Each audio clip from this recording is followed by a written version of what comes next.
Assalamualaikum warahmatullahi wabarakatuh. Madayaw ug maayong adlaw kaninyong tanan. Magandang araw sa inyong lahat.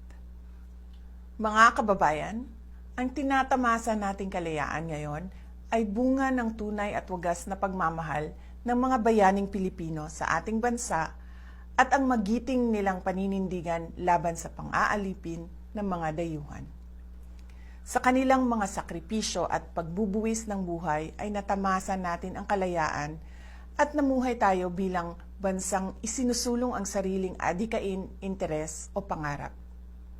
Ang araw ng kalayaan ay pagkakataon hindi lamang upang ipagdiwang ang ating kalayaan, kundi upang paalalahanan din tayo sa ating tungkulin na bantayan, pangalagaan at ipagtanggol ito sa lahat ng panahon. Paglapastangan sa alaala ng ating mga bayani ang pagyakap sa kultura ng pagkaalipin.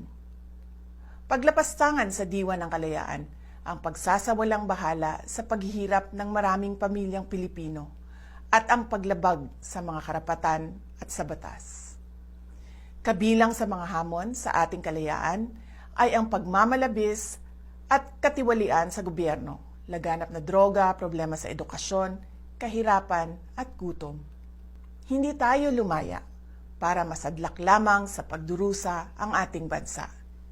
Hindi tayo lumaya para muling mawalan ng karapatan at maging alipin ng iilan.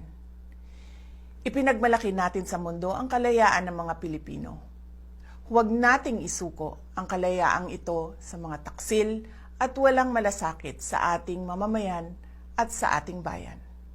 Patuloy nating ipagtanggol ang ating kalayaan at kinabukasan mula sa mga mapang-alipin. Ang lahat ng ginagawa natin ay para sa Diyos, sa bayan at sa bawat pamilyang Pilipino. Syukran.